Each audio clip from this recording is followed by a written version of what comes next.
Show. Let's bring in Bryce Eldridge. Let's welcome in Lee Jung-hoo from Rocky Mountain, North Carolina. He wears number 65, Landon Root. Well, I appreciate it, Bill. I always enjoy talking to you. Let's welcome in Wade Boggs. Let's bring in Will the Thrill. He's the ace of the staff. Let's welcome in Logan Webb. Logan, how are you today? I'm doing good. Good to be on here. Welcome to Extra Innings with Bill Laskey. Giants sweep the LA Dodgers. Sponsored by Lunardi's Markets of the Bay Area. Quite simply the best. Right here on your exclusive home of the San Francisco Giants. KNBR, the sports leader. Now the pitch. And a slider bends in there for a called strike three. And so it goes for the Giants until the bitter end on this one. So the D-backs have made it 4 in a row over the Giants, as the final today is Arizona 6 and the Giants 2. Welcome in to the next extra inning post-game show with Bill Laskey as we honor and mourn all the American military personnel today on Memorial Day. And it was a day of somber. A lot of things happened throughout the day, memory, thinking about the past, thinking about your family members, friends that passed away. And this was a day where Memorial Day is like that. And to take a day today and for the somberness of all the people that we've known. And, I remembered this so well growing up. My dad was in the Navy and talking about everything that happened to him in the military. So today is that day. Just want to reach out to everybody on that. And, of course, today, all the red poppies, a little patch was on the uniforms from the Diamondbacks as well as the Giants.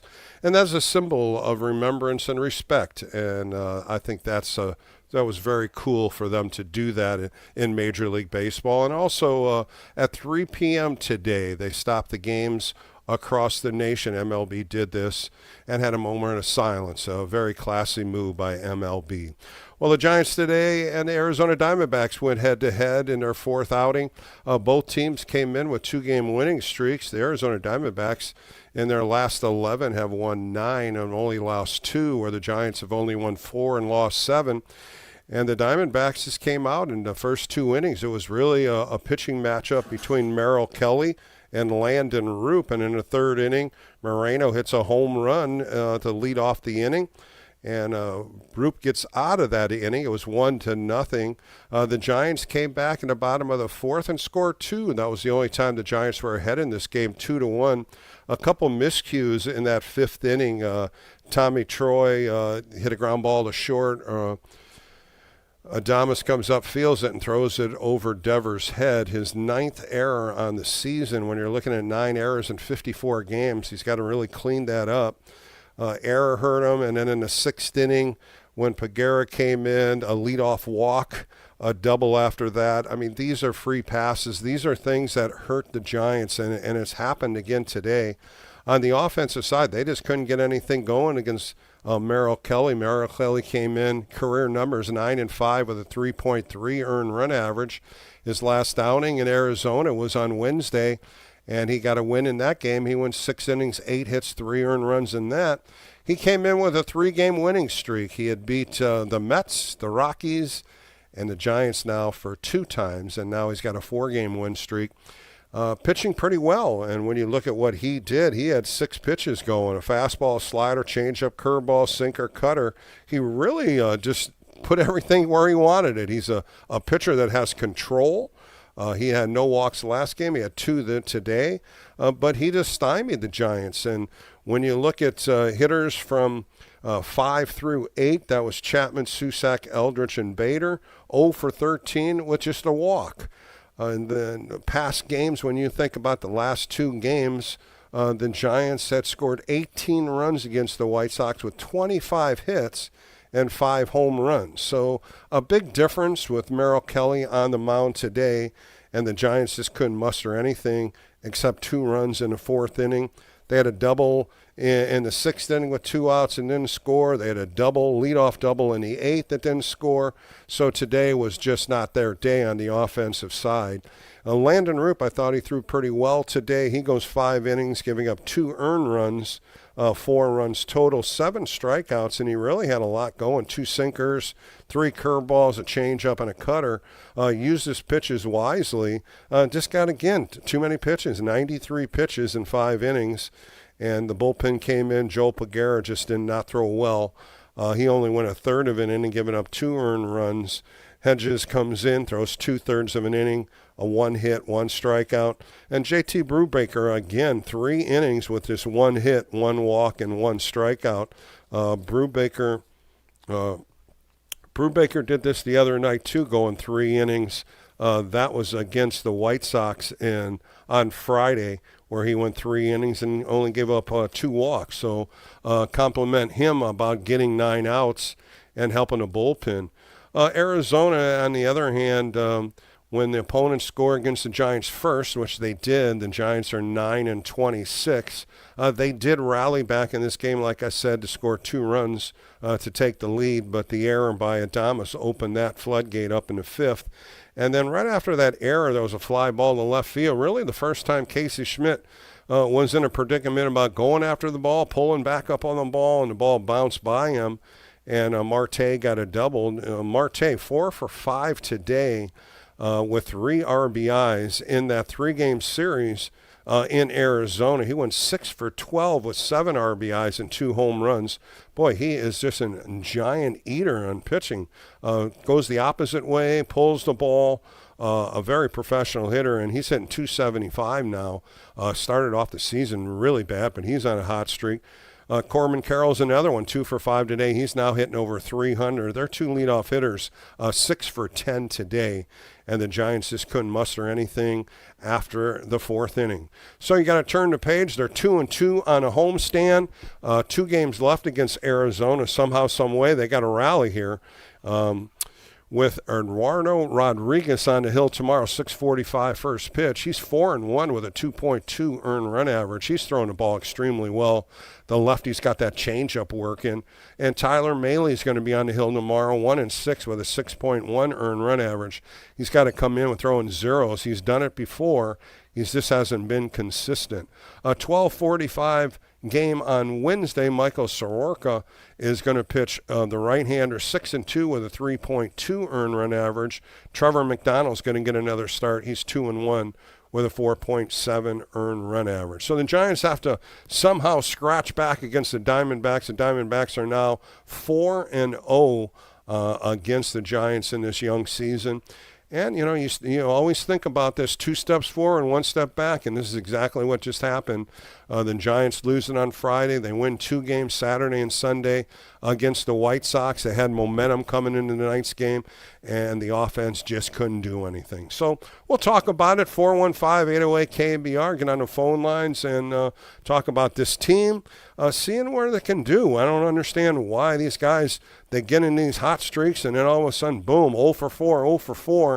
Something's got to change here. And Matt Chapman had a nice 5-game hitting streak going. He goes 0 for 4. Susak has really been struggling at the plate in the last few games. When you look at only 1 hit, he was 1 for 7 against the White Sox, 0 for 4 today. Now he's 1 for 11. The magic wand isn't working any well, and he's got to get better if he's going to play pretty regularly behind the plate. All right, I'm Bill Laskey. This is the Extra Inning Post-Game Show. Again, honoring everyone that in Memorial Day today, and we'll talk about that as the show continues. We'll take a quick break, come back with more right here on KNBR, the Sports Leader.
KNBR Extra Innings with Bill Laskey keeps the postgame rolling live right here. Sponsored by Lenardi's Markets of the Bay Area. Quite simply, the best. On KNBR 104.5 FM and 680 AM. The sports leader. Four-seamers and sinkers, but he's not necessarily a big strikeout pitcher. He's got a new 0-2 pitch, though. Now it's a line drive base hit. Threw it right down the middle. One run is in. Coming around third is Fernandez. He scores. And it is 6-2 Arizona. Man. All right, welcome back to the Extra Inning post-game show with Bill Laskey. Giants take a tough one. First game of a 3-game series against the Diamondbacks. They're 2-2 on the homestand with 2 left, and they got to figure out how they can beat the Diamondbacks. The Diamondbacks have now won 4 straight against the Giants this year, and Merrill Kelly once again pitched a gem, 7 innings, 4 hits, 2 walks, 4 strikeouts. He won the last game last Wednesday against the Giants. So a tough matchup, and the Giants just could not do anything against Merrill Kelly. Again, tomorrow Giants are playing at 6:45. Tyler Mahle on the hill against Eduardo Rodriguez. Should be a good matchup. And then one more game on Wednesday before the Giants hit the road.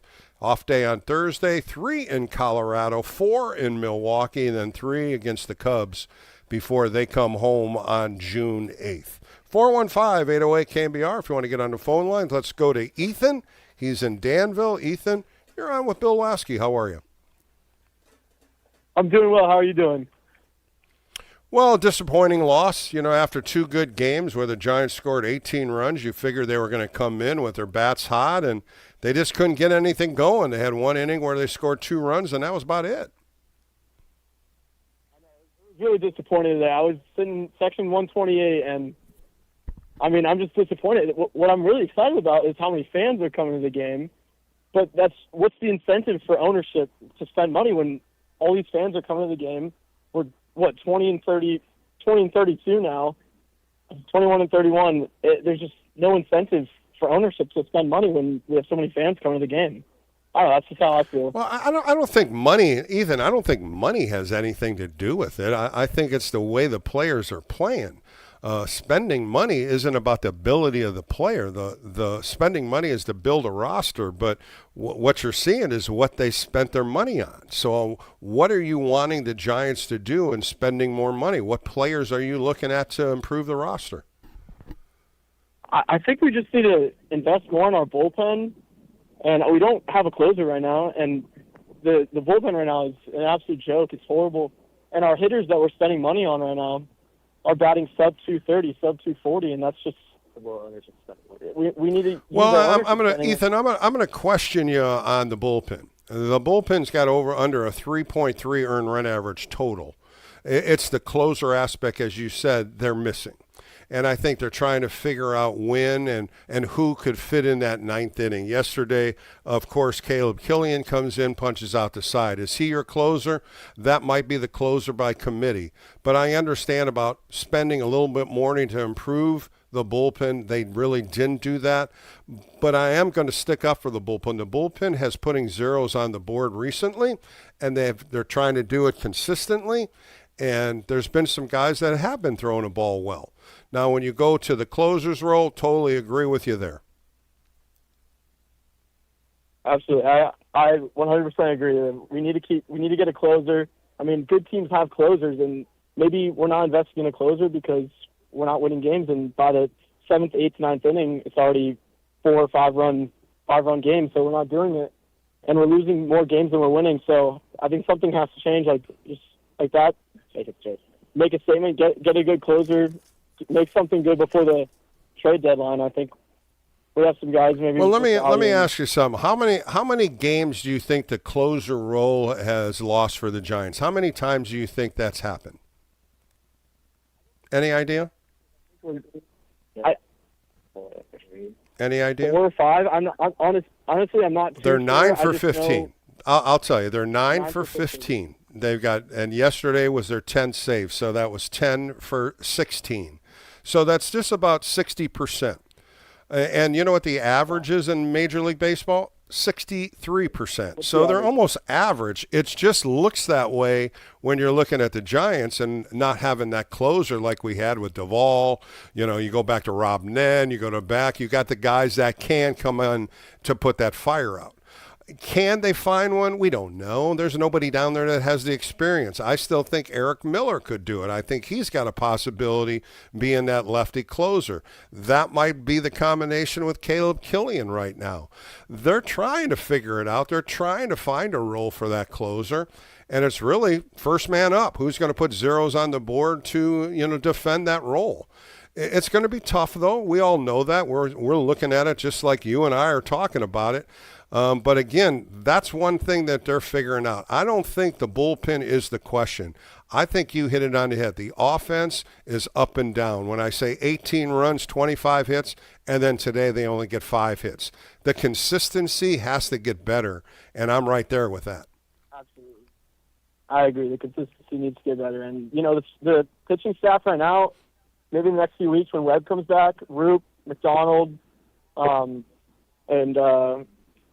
Hauser. And who pitched today? Well, you got Hauser, you got Robbie Ray you didn't mention. Robbie Ray's struggling right now. Hauser's been pitching well. Tomorrow's a big start for Tyler Mahle. This is a guy that's 1-6. He's been pitched a couple good games. The inconsistencies are more than the consistent ones. He's got a 1-year contract, so this is some guy that may go to the bullpen when Webb comes in. Webb isn't scheduled to pitch probably now till Colorado. I thought he would be pitching Wednesday, but looks like he's going to pitch in Colorado on Friday. I'm just glad we're not rushing, and hopefully he can stay healthy. Yep, I agree. Ethan, thanks for the call today. I appreciate your information. Let's go to Santa Clara and talk to Chris. Chris, you're on Extra Innings. How are you? Hey, thanks for taking the call, Bill. I had a Memorial Day related question for you. And I think especially with how the NCAA eligibility rules are changing and all. I'm curious, in this era, from your perspective as somebody who's been around, if a young man who played high school ball and is talented but still growing into his body at that age, if he was to decide to go take 2 or 3 years and go serve in the Coast Guard and finish his term, come out with full veterans benefits, be at that point a bit more mature and having grown into his body, is your sense that colleges and maybe even eventually the pros down the road, if he was skilled enough, would look at that as something uniquely beneficial, or would they just think that it's so weird that why would they even talk to a kid like that? No, I think they would. I would think they would welcome it. For one thing, there's no age in college baseball. It's really 4 years of playing time, and they would probably welcome it. I've seen 5-year college kids still playing in their 5th year. I've seen, maturity guys where they get red-shirted and then they come back. I don't think that would be an issue. You know what I would tell him? I would tell him to go to a junior college first. I wouldn't go to a D1 school. I would go to a junior college and play a year or two to get your ability of baseball up, hit the ball, feel the ball, pitch, to kind of get back into the groove of playing baseball. If that was my decision, that's how I would tell him to go back into a junior college and play. Okay. All right, cool. Sounds good. And then last question, with Craig Kimbrell having been DFA'd by the Mets, where do you see him landing? You think he's he's had so many different uniforms on. I just don't think there's any issue of bringing him in as a possible closer. There's just too many faults right now. He's in his mid-30s. When teams are passing on him left and right, giving him a chance here and there, and he just can't get anybody out, I just think it's time for him to retire. I just don't see anything with the Giants interested in him. All right. Hey, thanks so much. We're going to the game Wednesday. Enjoy the rest of the show. All right, Chris. Hopefully you'll see a good win. All right, let's go to Hayward and talk to Rick. Rick, you're on Extra Innings on Memorial Day. How are you doing, sir? I'm doing good. Happy Memorial Day to you too, Bill. Good to talk with you. I was hoping I could talk to you during the week, but things got busy, especially when, right after Buster talked on Wednesday. I really wanted to chomp the bit with you, but I figured there was a few callers that wanted to start calling me after that one.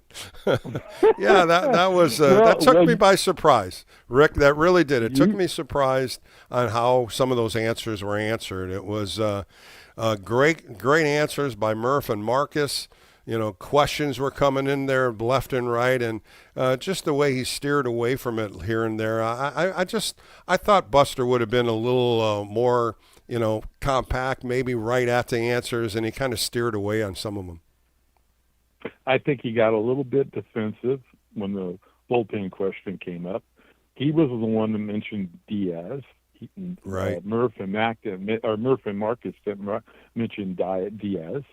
I think he's hearing a little bit more of that than he thinks he's deserving. Here's my point on that. The team spent $8.8 million on the bullpen, $65 million on the rotation. So I know what he was thinking. He was thinking he'd get the closer by committee because he felt like he had enough arms with velocity down in the bullpen. Rick, the other thing I think he thought is Walker. I think Walker, he felt, could be that closer. I think that's what he was looking at, because if you remember when Duvall was struggling, Walker kind of came in there and took the job from him. And I think he really relied on Walker coming in there with a sinker and a slider in the possibilities of being that closer, and it just didn't work out. Walker now is in AAA, and just like the last caller said, there really is not a closer down there. And you and I talked about it. The experience of a closer means so much when you come in to try to put a fire out at the end of the game. You just said it. The 9 of 15 save opportunities. Now, if you look at the 6 that we missed out on, that's just save opportunities. That doesn't go into account pitchers coming in the 5th inning and holding right. a lead or something like that. I think the bullpen's pretty good, don't you think, Rick? I'm going to stick up. I think the bullpen has been pitching pretty good. There really hasn't been a big flop. When you look at what they did against Chicago, 4 innings, 2, 3, 4, 5 innings yesterday with only 1 run. Then they went 4 1/3 on Saturday with no runs. They have, I believe, has been putting up the numbers. And like I said earlier in the caller, the only thing I think they're missing is that experienced closer. I really believe they have enough arms to get you through that 5th, 6th, 7th, and 8th. And then it comes into that last inning. Can you go out there and save the game? Well, I think that like you brought it up earlier, I think the offense has been letting down, and the offense and the starters have been faltering. Starting, that's a good point right there. I'm not real satisfied in how the starting pitching's been throwing. They really have not been throwing well, and they're getting deep counts, high pitch counts in the 4th and 5th inning. Robbie Ray, 7 walks. I didn't understand what was going on with him there. And then today, I thought Landon Roop got in a good groove. I really believe that error in the 5th inning by Adames, it was just a huge error, and it really opened up the floodgates for the Diamondbacks. And a fly ball went out to Schmidt, and that was really the first time I think Casey was like, should I come in and catch it? Should I not? And then he kind of just stood there, and the ball bounced by him. That was the first time that I felt that he didn't play the left field correctly. Yeah, that error, the whole situation with the roster construction to me is a little confounding. I look at the team, and here's a stat for you. We're 19-11 when the team hits a home run, the Giants. Hmm. We're 3-21 when the team does not hit a home run. And we are now 1, 2, 3, 4, 5, 6, 7, 8, 9, 10. Oh, for our last 10 when the team does not hit a home run. And in the last 1, 2, 3, 4, 5 games, we've given up at least 1 earned run. So I got a stat for you too, Rick. They're 0 for 21 scoring 2 runs or less. That's a big one. That's in this category with the home run, the homerless games, 8 shutouts. It just is ridiculous how bad and how little patience this team has. They are 1.6 or 1.5 walks behind the league average. I mean, they have 100, and I think they got 2 today. So they're 115 walks now, and the league average is like at 190. And if you look at the other offensive stats, we're up there in hits, we're up there in total bases, we're not leaving too many runners on base. It's all about the walks, and they're not being patient. I mean, it's just so obvious. You just took the words out of my mouth. They're just not patient hitters. And you look at Luis Ariz, and you would think Luis Ariz would start talking to these guys, take a pitch.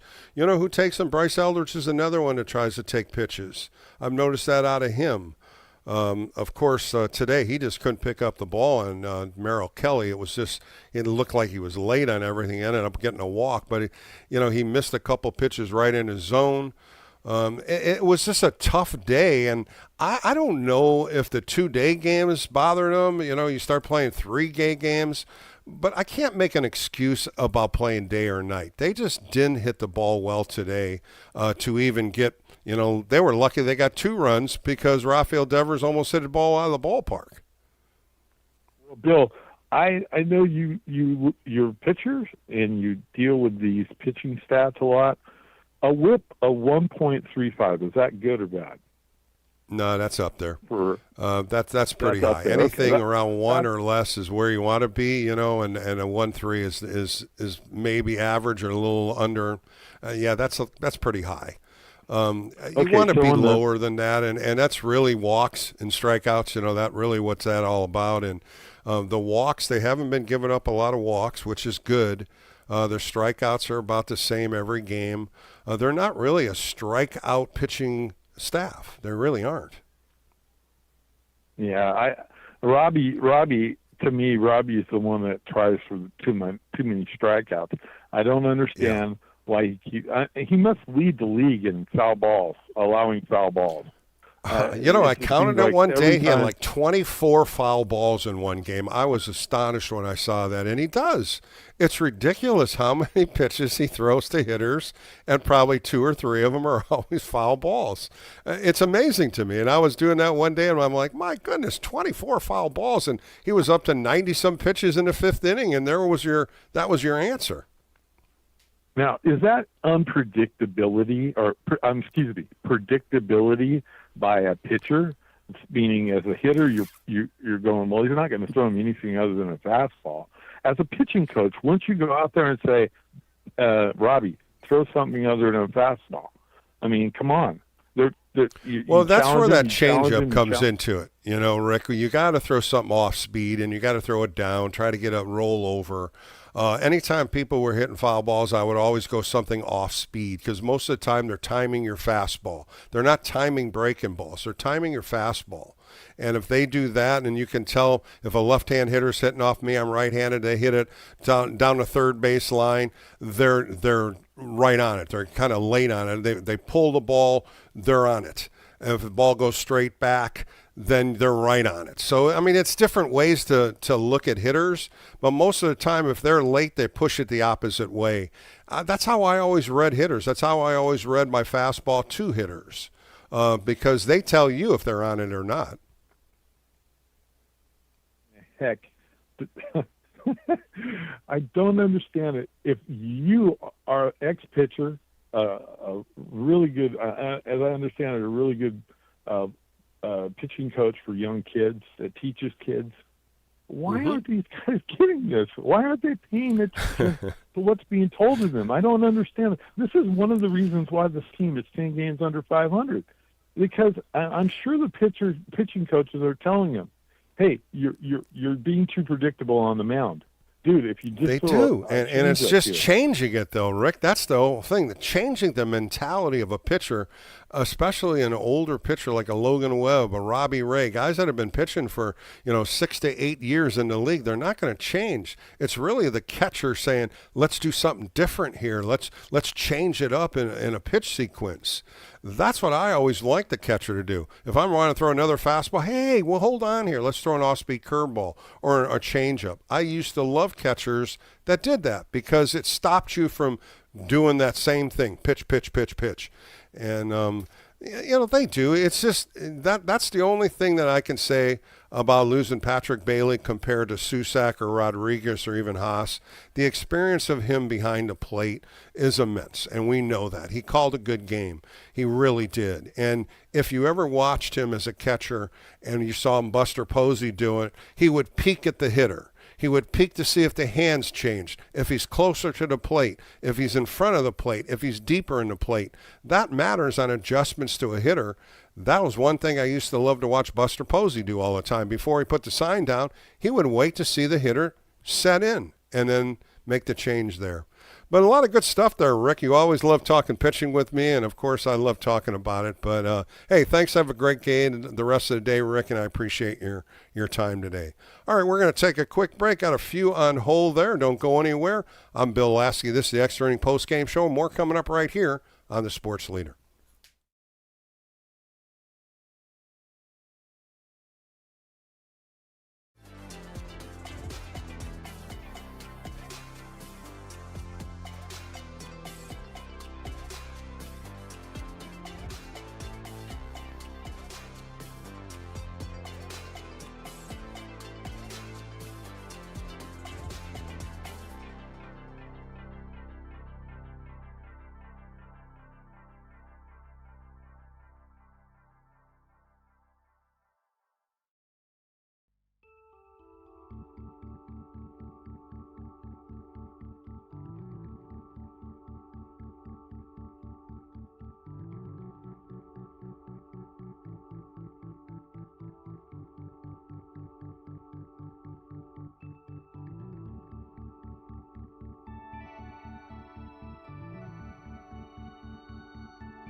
Bill is back. Fired up, bringing it, all excited. This is KNBR Extra Innings with Bill Laskey. Sponsored by Lenardi's Markets of the Bay Area. Quite simply, the best. Listen on your Google Home smart speaker by saying play KNBR. Now the 0-1. Moreno hammers one to center field. Bader going back, still going back, and he's on the warning track at the wall. It's gone. Up into the Diamondbacks bullpen in right center field. The third home run of the year for the Diamondbacks catcher, and that's the first run of the game.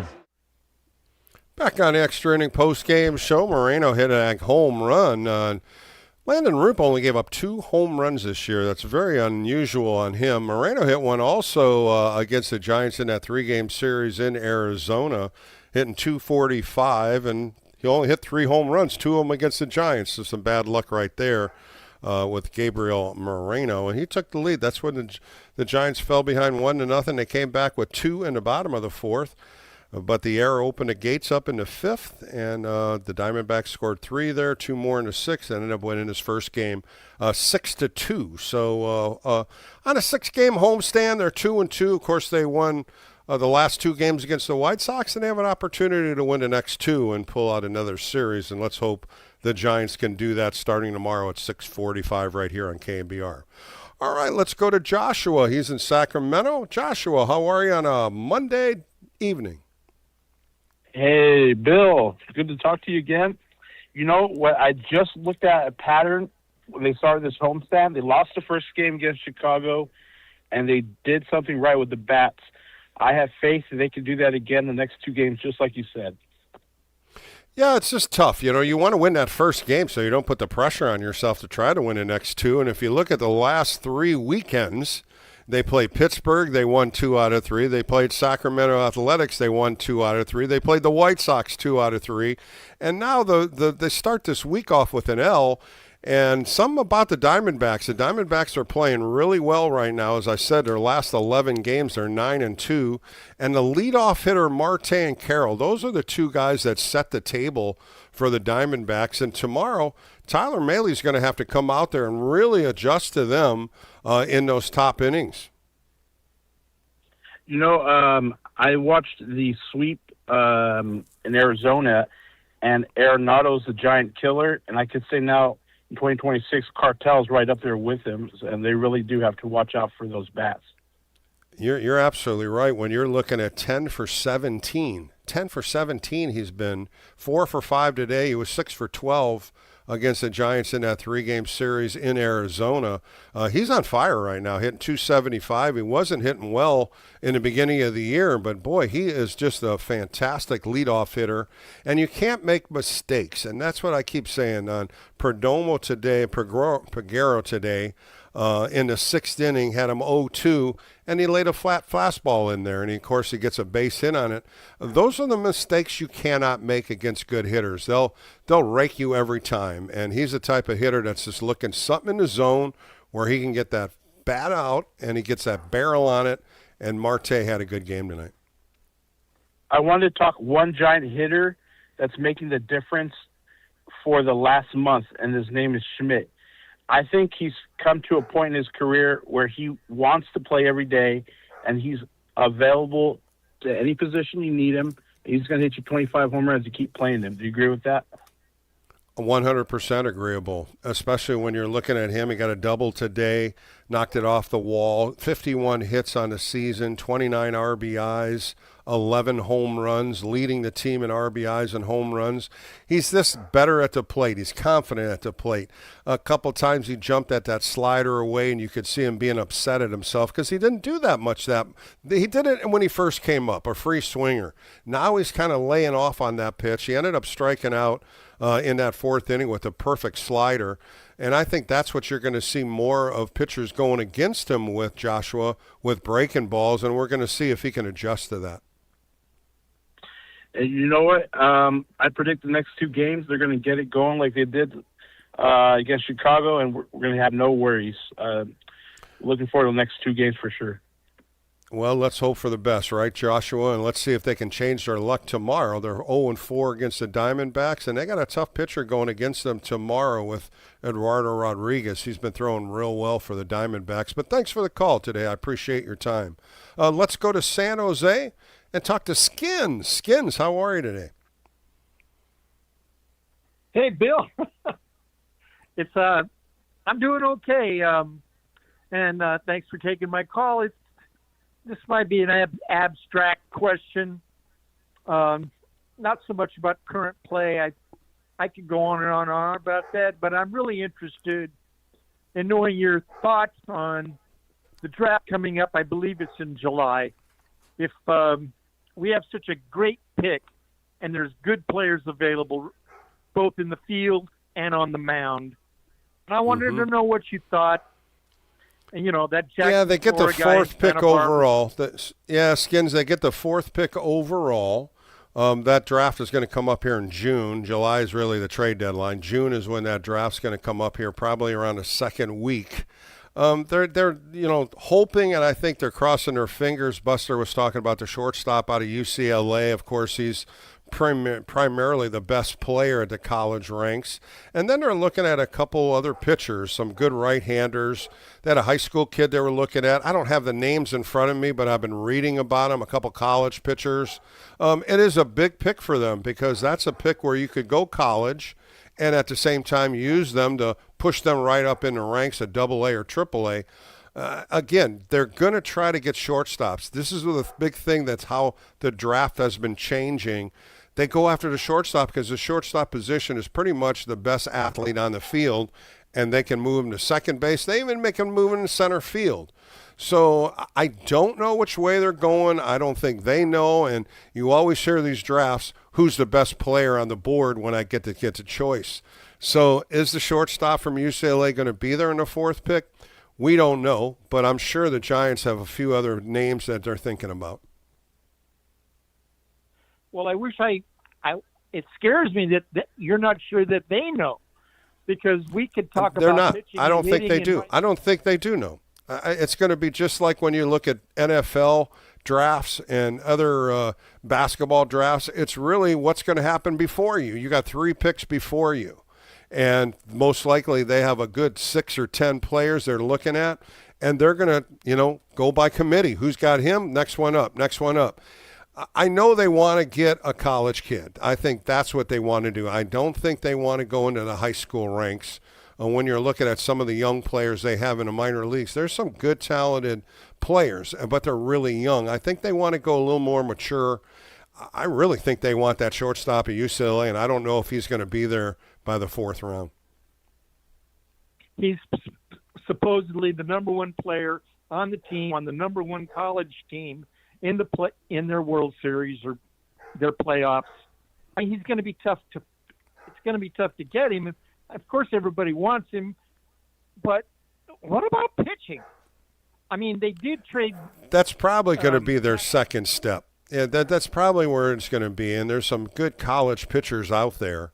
It's just depending on if this is if this is what they want to go to. I don't know, and I don't think you know. And the Giants are in the scouting bureau and all their scouting meetings. They're looking at what we need, and what we need is the best player available in that 4th pick. And I think that's the only way I can answer it. I don't have any inside of what they're looking for. All I'm doing is reading probably what you're reading.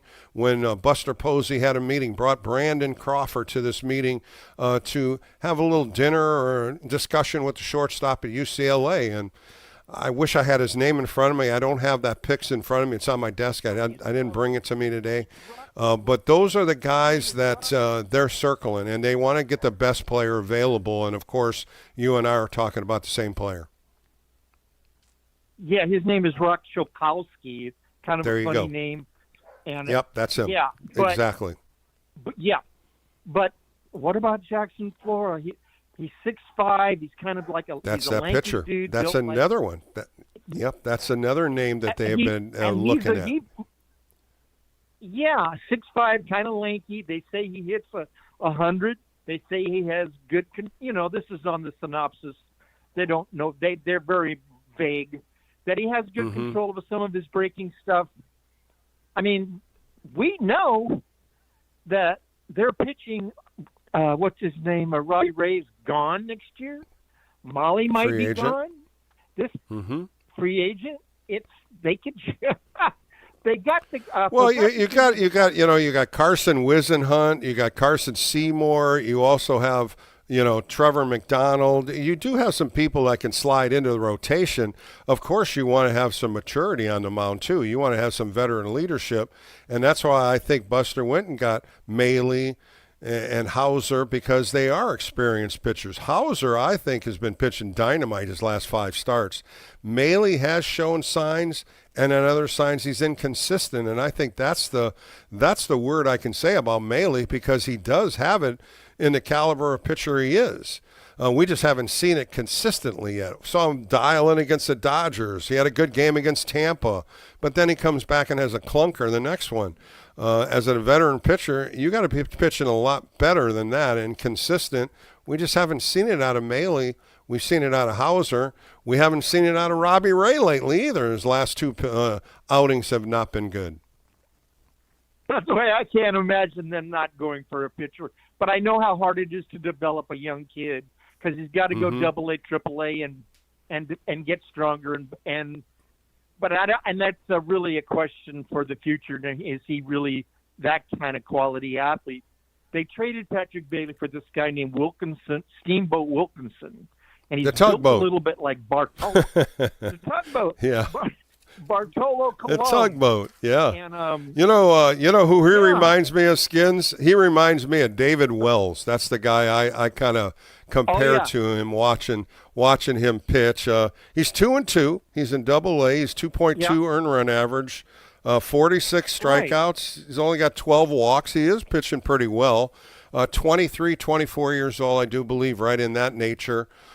Something they're trying to develop. There you go. There's your development in Richmond. And, man, the Richmond Braves are just playing really Richmond Braves, I should say. Richmond Flying Squirrels. I used to play with the Braves, so that's where I played, in Richmond. But the Flying Squirrels, they're out to a great start this year, 31-13. And there you go. I mean, the tugboat's throwing there along with some great offensive players. Well, I guess I just let it go. We don't know. We're not saying no. Yeah, we're going to wait. Everybody's going to be watching. We know that, Skins. Everybody's going to be watching, and it's a 4th pick. It's a good quality pick for them. And then they do pick, I think it's 23rd or 24th, also from that Patrick Bailey trade. So they do have 2 top picks in this draft. And we'll see which way these guys are going to prove themselves, if they're going to go after infielder or a pitcher. But great stuff right there, Skins. We'll find out soon. Thank you, sir. Bye-bye. All right, appreciate it. Let's go to Peter. He's in San Jose. Peter on an Extra Inning post-game show. What's going on today, Peter? Hey, Bill. How you doing? Happy Memorial Day. Yeah, Memorial Day, it's just a tough day. My dad was in the Navy in service, and know a lot of my friends and family that passed away. And it's just a tough day for all of us that remember, like I said, family or friends that passed away in the military.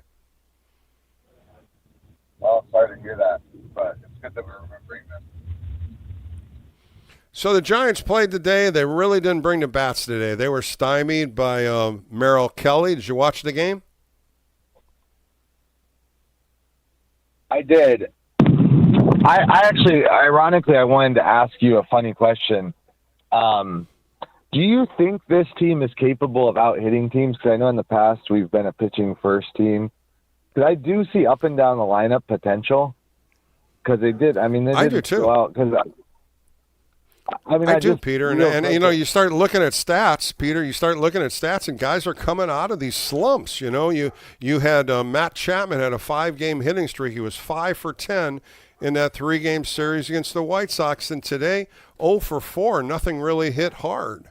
And then you look at Harrison Bader. Harrison Bader was really hitting well. And today, 0 for 4, 0 for 3. I just scratch my head sometimes because their at-bats today just didn't look like they did against the White Sox, and that's where the consistency of the offense is a big question mark. Yeah, and I kind of chalk it up to we're kind of cursed against Merrill Kelly. It doesn't matter what kind of season he's having. He's somehow going to be like Greg Maddux when he faces them. But I see our big three who have consistently put up good numbers, so I want to think that they can turn around. Devers already is. Adames, Chapman are starting to get there. And then I think Casey Schmidt's for real. I see him. I think you can say what you want about Bailey's glove, but just in the bat sense, I think no matter – Susak is not going to hit 390 forever, but I think he's going to be a big upgrade hitting-wise over Bailey. Bader hasn't hit consistently, but he's hit for a lot of power. And then Arise has been obviously awesome this whole year. Mm-hmm. So I see like 6, 7, I mean, Ramos and Lee, when they get back, they're going to contribute. So I see up and down the lineup potential hitters. I'm not really sold that much on Gilbert. I think Bryce Eldridge, Bryce Eldridge is obviously their top hitting prospect, so there's potential there. So, I mean, I don't see as many holes as I saw in other years where it's like, man, your fourth hitter's Darren Ruff. No disrespect to Darren Ruff, but you had guys like David Villar, Darren Ruff, Austin Slater in the middle of your order. It's like, well, those guys were like, had never proven anything, full time. And you have way more proven hitters. And the other thing too, Peter, is when you see teams just like what they did Saturday, they get 14 hits. Everybody produced in the lineup. 5 guys had 2 hits. And you're saying, this is what we're waiting for. This is the production we've been waiting for. 10 runs they score Saturday. And then Sunday they come right back with 11 hits. And they end up scoring 8 runs. And that's kind of, watching this as an analyst I am. And that's what I'm saying. This is where they're coming out of their hole. This is where they're coming out of these bad streaks, getting on base, driving them in, getting extra base hits. And today they just look sluggish to me. And I don't want to make excuses by playing 3-day games in a row. But as you said, Merrill Kelly carved them up today, and he didn't throw anything higher than 92, 93, but he had movement on pitches. He got them ground balls, 6 ground ball outs, 10 fly ball outs. And the only one that really hit the ball hard was Schmidt did a double in left field, and Devers hit that ball to right center field. Other than that, there really wasn't that much loud contact. Yeah, and I think the pitching is not bad, but it's just above average. I think it's not as great as it's been. I think Webb will turn it around. But I really don't think it's – I just want to get your take. Do you think it's delusional to think we can do 4.5, 5 runs a game with this lineup? I know. That's how I felt. I felt that coming out of spring training, and I said that on many of my shows. This team could average 4 to 5 runs a game, and I still believe that. With the numbers that each one of these guys have, and of course you hear this synopsis all the time. Look at their baseball cards. Look at the numbers on the back. That's kind of what the hitters are. But you have these ups and downs, and these ups and downs, if it's 1 or 2 hitters, fine. But when you're looking at 6 or 7 of these guys in a lineup with down times, it's miserable. And these 1, 2, 3 innings, 10 or 15 pitches against them, you got to take some pitches. A caller earlier talking about the walks. That's how you generate walks. How do you get stolen bases? You got to get people on base to get a stolen base. And those are the 2 numbers that really are hurting this Giants team. No walks and absolutely no stolen bases. And they're 30th out of 30 teams in both those categories. Yeah, I think the walks thing is getting to their head because that at bat by Chapman and Nice is awful. He just takes 2 pitches right down the middle on 3-0. Probably trying to go, like hopefully he misses, but to take it twice and then he just chases, it might have been a strike and he hits into double play. I mean, that was a really bad at bat. I think it's getting in their head a little bit. You don't want a guy necessarily like trying to draw a walk when you need a home run, and I think that drove people crazy with Belt, even though Belt, I mean, he had good stats, but some of the people. He had a magnificent eye, though, didn't he, Peter? He used to watch pitches off the corner and knew they were balls. I remember when they did the Brandon Belt celebration, he did an interview with NBC Bay Area, and they said, how would you do with the ABS? He goes, the ABS, I wouldn't need it because I know what balls and strikes are. That's how good he was. And everybody used to say, man, that ball's a 1/4 inch off the corner. Yeah, I knew that. I mean, that's something that is embedded in them, something that they can learn about. And I've seen it at college. I've seen it in high school where they put the pitching machine up and they just have the hitter up there and they fire baseballs and they want you to understand, is that a strike or a ball? Sometimes those kind of little things can get you to think about strike zones better. Yeah, speaking of ABS, did you see that? It was pretty funny in the midst of the sadness of the game, but I think it was Vargas came in to pinch it. Yep. Terrible at that. 0-2. Takes one right in there. And it's like, no, challenge. And it's like, dude, you're out of challenges. I feel like you should get penalized. He looked really bad. I thought that was pretty funny. And then the other one, when Marte overran Troy on the field. I never saw anything like that happen in a baseball game either, where he rounded first, and he was going back because he thought Gilbert was going to catch the ball. And they had to go to replay, and the replay took about 2 or 3 minutes, and it was an easy fix. But I never saw that in a big league game. Have you seen anything like that? I heard it on the radio. I didn't actually see that part, but it's funny because I've seen Arizona.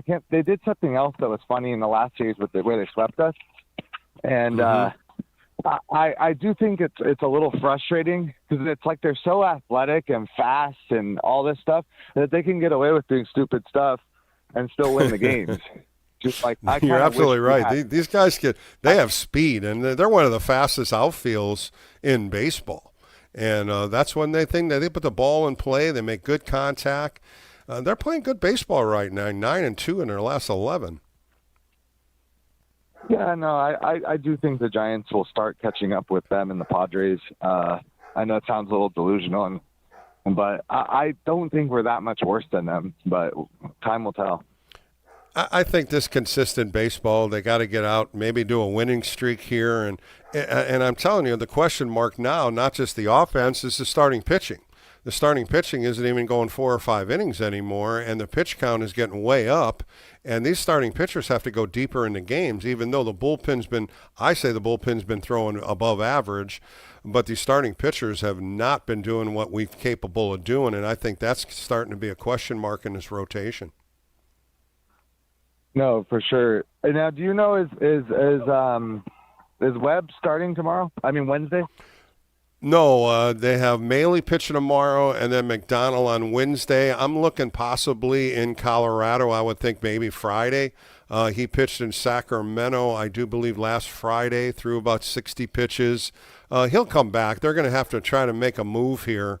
They don't have a room in the rotation, and I don't think they really want to take Trevor McDonald and put him back in AAA. 3 out of 4 really good starts. These next 2 starts are going to be really what they're going to do with Tyler Mahle. He's got a 1-year contract. And then you got Trevor McDonald that can be optioned back to AAA. I just don't think they want to take him out of the rotation, and I wouldn't either. I think he's very good. I think this is what you do. If McDonald pitches good and Mahle pitches bad, I think you put Mahle in the bullpen, you send down Peguero, and you keep McDonald in the rotation. Yeah, I think so too. Something like that might have to happen. And, you got a couple options down there. Don't forget they have 3 left-handers in the bullpen, which is kind of strange. There are some people that they can move. It depends on what Tyler Mahle wants to do. If he'll want to go back in the bullpen, and he's on a 1-year contract, he would probably be the one that gets pushed out. It's something that they're working on. They didn't they had TBA listed for today and tomorrow all the way up to the start of the game today, and they just announced it at the end of the game. So there was a lot of question probably being discussed about it. Yeah, I think there's 108 games left in the season. 54 games in. Yeah, you don't have to win every single game, but you have to consistently win series, and you need to have a few sweeps. And Colorado's a chance. I don't want to underestimate them or anything, but I think we need to win win 5 in a row to kind of feel really good about the next. Yeah, this is a tough road trip, Peter. They're going to Colorado, Milwaukee, and the Cubs. The Cubs are struggling right now. They've been on a losing streak. Milwaukee has definitely played a lot better, and they might see Kyle Harrison in that 4-game set. Yeah, that's a tough one. It's funny. The Red Sox, you could almost say they didn't win the trade themselves, but it's funny. They send these guys off to other teams to wreak havoc, like James Tibbs and Harrison. Yeah. Boy, oh boy. We could go on and on, there's so many players that they've given up on, and all of a sudden they get that second life in a new uniform, and that's what baseball is. You think you're making a great move, and the next thing you know, the player you move ends up being a superstar, and that's what Kyle Harris has been. And I've always liked him. I liked him coming up through the minor leagues, and of course pitching into big leagues. He just was inconsistent, and at the same time, he really didn't get that many chances in the rotation. Now he's a gem with Milwaukee. I'm just glad we didn't give up on Casey Schmidt or Ramos, because I think those guys were looking like they were on their last lives, and they've been. Obviously, Casey Schmidt's been amazing this year, and Ramos has turned into a pretty good player himself as well. Yep, can't wait for him to come back. But, Peter, thanks for the call today. A lot of good stuff right there, a lot of great opinions, and I appreciate your time today, Peter. Let's go to Berkeley and talk to Andrea. Andrea, how are you on a Monday? Good. How are you doing, Bill? Well, it's been a long day today. It was pretty funny today. I was ready to do the warm-up show, and all the electricity in Burlingame went out, so I had to get in my car and drive to the studio. That was a little panicky, but I got it done, and it was different doing it a little bit in the studio today, but it was fun. Yeah, Mercury's not retrograde, but I'll have to take a look and see what else was happening. I'm glad you made it safe and sound, and you have that. Yeah, it was kind of strange looking at my phone at 10 a.m. and electricity's out in Burlingame, and I'm like, uh-oh, I guess I got to get out of here. And I had plenty of time to do it, but it was different type of show with that video stream on me, and still it was a good show, good warm-up show today. Yeah, no, I listened to your warm-up show yesterday. You had Mark Ibanez on. No, it's a great warm-up show. And is the power back on? Everything's okay?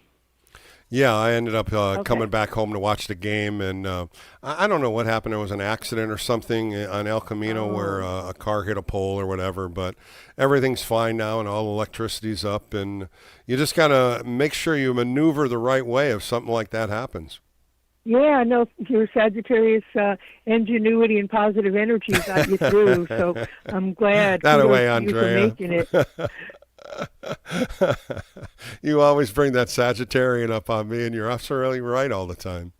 Yes, I do like that energy, and I just wanted to give my older brother his flowers. He's okay, thank God and goddesses, but he served in the Vietnam War, and he got his service, his tour of duty was done in 1973, and he came home, and as you might know, 1973 was the Mets' magical "You Gotta Believe" season. So he'd take me like during the summer to watch the Mets at Shea Stadium, and he taught me baseball. So for all those people curious about how I started my baseball path, it was in 1973. And it kind of taught you never to give up on life or your team. And as you may know, they were in the cellar, and then they made it to the World Series, ironically enough, against the Oakland A's. And, it was just real interesting. I know you had Kuzman on a couple of weeks ago, and I enjoyed that. So it was just really fun to learn baseball. And that's how you learn baseball, huh, Andrea? Yeah. Through your brother going to the games and learning about the game and keeping score. I remember you telling me he taught you how to keep score. Those are all great memories, Yes, old-timey how to keep score and just, really, I mean, gosh, tickets in those days, I think they were like $1.30 or $1.40 for grandstand, dating myself here. And then, we'd sneak down to better seats. And frankly, in the summer, they weren't doing that well. And like the crowd would boo the Mets. So we'd be in the middle of Shea Stadium, and there'd be a lot of boos. But you never gave up, on your team in life, and it just taught us a lot about that. And that's how I learned baseball. Well, and that's kind of what we're seeing here at Oracle Park. I had somebody say earlier, hey, the crowds are still coming out. The Giants should spend money. Well, the crowds are coming out because they believe in the Giants. They believe in this team, and I think that's why they come out. They want to see better baseball. They're not coming out there looking for losses. They want to come out and cheer this team. That's what I've always said about Giants fans. They're true believers, and they come out and they insist on a win. That's what they want. And what else can you want from a fan base like the Giants? One of the best fan bases. I've always said that all the way going back when I pitched in the 80s. They love the game. They know the game. You can hear them on the callers. They're all analysts, and I think some of the things they say are so right on. And that's why I say Giants fans are the best in baseball. Yes, I've gone to many games at Oracle Park, and it's a really great atmosphere. They really bring it, and it's just really kind of a sight to behold. It's really something to be there in person and watch the games and feel the energy of the crowd. It's it's really one of those experiences you don't get with many other sports. Yeah, and what can you say about Oracle Park, Andrea? One of the most beautiful ballparks in baseball. Of course, Petco down in San Diego and Pittsburgh. There are a couple good ones, but, man, when you go out to Oracle Park, there's just some magic there. And going back to 10, 12, and 14 when the World Series were played there, that place was just so electric. And even with the crowds that come out, they make it electric. They want to see good baseball.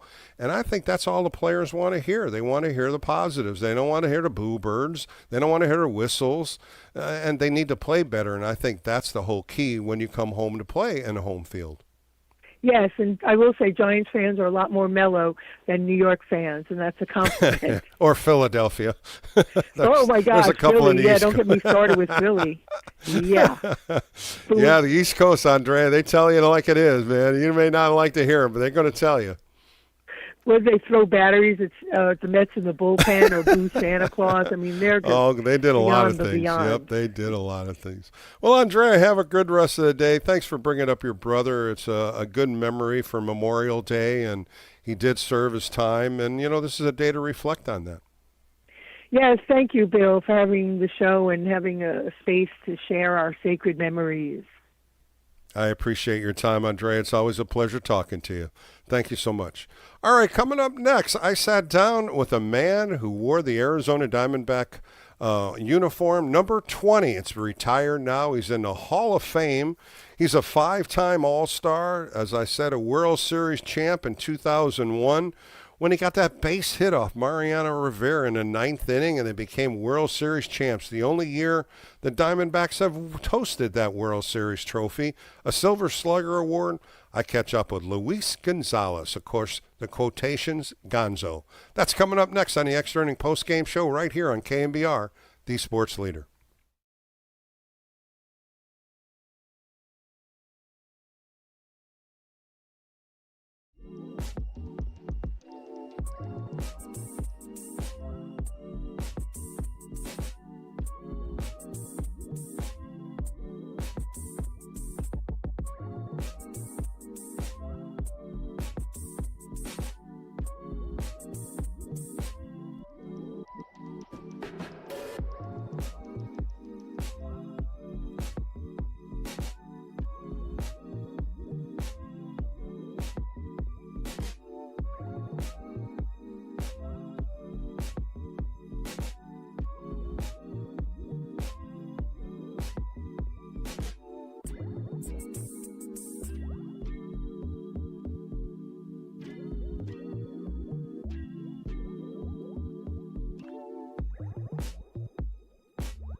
The game may be over, but we know you want to talk more ball. So KNBR Extra Innings with Bill Laskey continues. Sponsored by Lenardi's Markets of the Bay Area. Quite simply, the best. We are KNBR 104.5 and 6.8, the sports leader.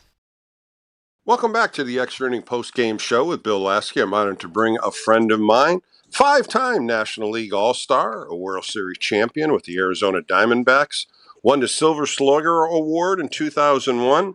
The Arizona Diamondbacks elected him into the Hall of Fame, retired as number 20, and currently is a special assistant to the president and CEO, Derek Hall. Let's bring in Luis Gonzalez. Luis, how are you today?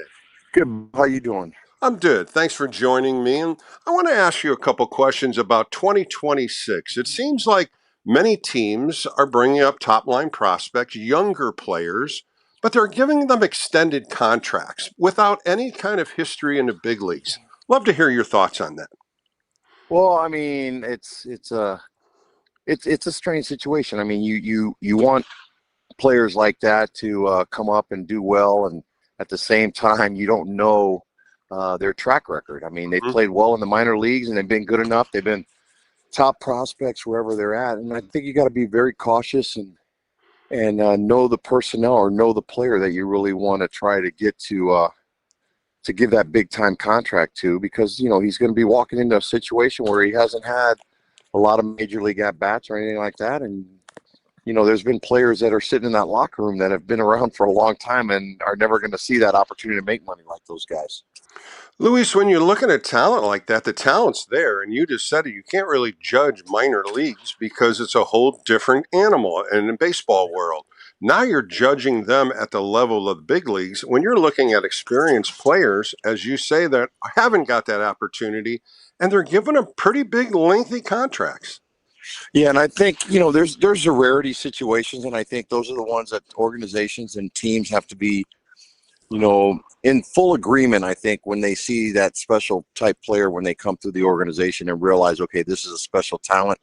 He's going to be with us for a long time.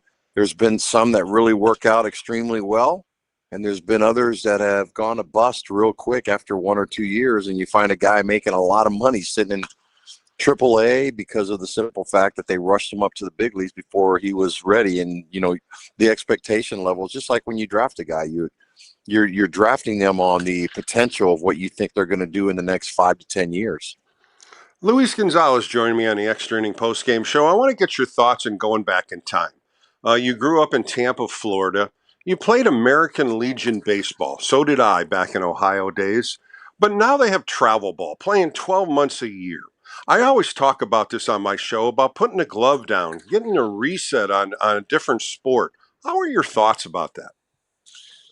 Yeah, I agree. I think, having gone through that a few years back with my son playing travel ball, I mean, the expectation levels and the traveling and the, playing different tournaments and things like that. I think in some aspects, when you play in the major tournaments, it's great because you get a lot of eyes on your son or whoever it might be that's playing in your family or whatever team they're on, because it's a one-stop shop really for college coaches and for major league scouts. But at the same time, you're exactly right. I think, and it's happening now in the big leagues too, and in the minors. Guys don't take any time off. I think in our generation, when we were playing, Bill, it was more you play the season and then you put the glove down. Maybe you work out lifting wise and running and doing different things like that. And you didn't pick up a ball or a bat until January, where it's coming around towards spring training. You kind of work yourself in shape when you're in spring training. Now these guys are with their strength and conditioning coaches, their nutritionalists, and different things like that. It's a full-time job now. They're doing it year-round just for the competition level. Well, Luis, I talk about top prospects, and I'm talking about high school kids. You went to Thomas Jefferson High School, but then you ended up going to University of South Alabama. Do you think coming out of high school and signing a big professional contract, do you think they're not getting what we get at college? I went to a junior college and went on to a 4-year college. It really made me better as a person, as a kid, learning more about the game. Did that help you go into college rather than signing out of high school? Oh, Bill, there's no doubt. I wasn't ready as far as I wouldn't say I was immature, but just physical type. My body was not was not there yet. I wasn't, you know, I don't know if I was mentally prepared, but not physically. I didn't think I was big enough yet, strong enough yet. And I think college helps you a little bit more prepare, and you learn a little bit more. You get more savvy, and I mean, once you get into minor league ball, it's a business. Yeah. And there's no room for learning a little bit at that time unless you're a top-notch high school player. But you gotta take that extra time to go through development and maturity level, and just getting a little bit too to experience some of that college. I mean, there's a couple guys out of high school that really stand out, and you know that they're ready. But I wasn't ready. I wasn't one of those kids at that time that was ready to go up there and play. And you know, there's plenty of time to play ball if you do it the right way in college and you get ready to go out there, and then you make it to the big leagues and you stick around for a long time. But it's just a simple fact that some guys are a little bit more mature than others, and those are the guys that get the opportunity to stick around for a long time. Well, Luis, you get drafted in 1988 in the 4th round by the Houston Astros, and really you jump right into A-ball, hitting the hell out of the ball. You hit 312, 5 home runs, 10 doubles in 39 games. As you advanced into minor leagues, when did you really think, hey, I got a shot at maybe being a big leaguer? Well, I still remember the first day of going into Auburn, New York, and when the manager, Frank Cacciatore, said, hey, look around. Everybody in here was an all-star in high school, was an all-star in college, and was an All-American, and this, that, and the other. And he said, we're all equals here. What are you going to do that stands out amongst everybody else to get you to that next level? And that really hit home for me, because then I realized, okay, I got to really work at my craft, try to get better, and just learn the game, and just trust your own instincts. I mean, everybody's in it for themselves when you're in the minor leagues. It's a team sport, but you really have to put up your own individual numbers to go out there and do the little things to help your team win and get you noticed by the organization. And that's what I really tried to focus on when I was in the minors. Well, Luis, we both went through the minor leagues. We remember some of those thoughts that coach said to you. And here it is, maybe 30 years or more after it. But we remember those things that got us to the next level. What were some of the adjustments you had to do from A-ball to AA to AAA to continue your process to get to the big leagues? Well, I think it happened to me my whole career. Even in the big leagues, it was about, trying to figure out what the pitcher's trying to do to get you out. I was a position change guy. I played first base in college because I was playing with a bunch of older players. And then when I got drafted, got drafted as a third baseman. So I was basically trying to learn how to play third base at the same time. I never played third. And then as I moved up levels, then they said, well, we're going to play you. When I got to Houston in the big leagues, Ken Caminetti was a third baseman, Jeff Bagwell was a third baseman, and I was a third baseman. And we were all hitting well in spring training, and they said, well, you're a tall, skinny kid. We're going to put you out in left field. Jeff Bagwell's short and squatty. We're going to put him at first. And really, Caminetti was the best defensive third baseman out of all of us. So it worked out great for all of us in the long run. But, I mean, it seemed like throughout my minor leagues and big league career, it was all about making adjustments. I opened up my stance later on in my big league career, and that helped my power numbers. I was a doubles hitter mainly, but as I got older and learned how to open up my stance and pull more baseballs, I became more of a power home run type player. Well, you come up with the Houston Astros, and it's always a good question to ask this, and I went through it, and you did too. You're playing with the Astros. You believe, hey, this is where I'm going to have my career. I'm settled in here, and all of a sudden you get traded to the Cubs. And the first reaction is, why did I get traded? What did I do? What did I do wrong? The first instinct you think of, and then all of a sudden the doors open, and now you're going to Chicago, and the Cubs want you more. What do you tell players when that happens? Yeah, you're right. It's kind of a shock to your system, because you're right. When you get to the big leagues with a team that drafted you, you feel like you're going to be there forever. Fans start getting, you become a household name a little bit to them, and then all of a sudden, overnight, it seems like your whole life changes. And I was shocked. I was disappointed. I know there was rumors at the time when it happened that there was a possibility that I could have got moved, but you don't really pay a lot into it back then as you do now. I mean, now there's more social media, there's more national networks and things like that are talking about the players a lot more. And you're right. I mean, you walk into a clubhouse against guys that you had played against, but now you're on their side. So it's a strange circumstance, strange situation. The first one's always the toughest, and then as you move along in your career and you start moving teams, it becomes a lot easier. That voice you hear on the Extra Inning post-game show, 5-time National League All-Star Luis Gonzalez. Everything took off in 1999 when you put that Diamondback uniform on. 206 hits that year. You ended up hitting 336. What clicked that year for you?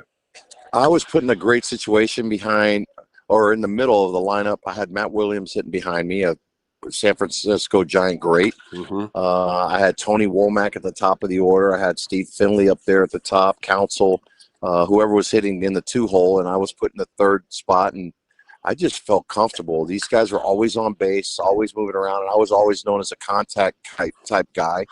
Put the ball in play, make things happen. And when you got movement on the field and you got a guy that can put the ball in play, good things happen. And for me, it started early in the year, and as the year was going on, the confidence level just kept growing for me, and it really took me into my own here with the Diamondbacks. Gonzo, they nicknamed you Gonzo. Where did that come from? Who gave you that nickname? I think I got it in the minor leagues. I mean, every player pretty much, if you play for a while or in the minors, it's the lazy names for the Latin guys. Always like to call different guys names and stuff like that. Coaches, and they'll shorten either your first name or your last name, or if you do something goofy out there, that'll be your nickname for you the rest of your life. So that was just a nickname that came up, and it always stuck with me. It sure does. Well, everybody knows you as Gonzo and not Luis. I mean, that's pretty much where it is in Arizona. You end up your career with 596 doubles, 68 triples. You just talked about being a gap-to-gap hitter. Oh, you work on it, definitely. But how did that proceed into the games? For me, I just tried to stay to the middle part of the field and just try to be accountable for my teammates. I wanted to always play. I wanted to be in the lineup every single day.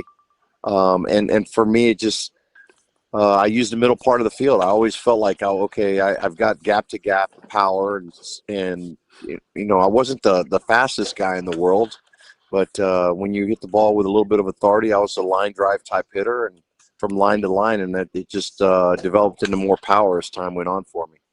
A couple more minutes with Luis Gonzalez. I'm going to put you in the on-deck circle. The date was November 4th. Bases loaded, 2 outs. The Arizona Diamondbacks and the New York Yankees are tied 3-3.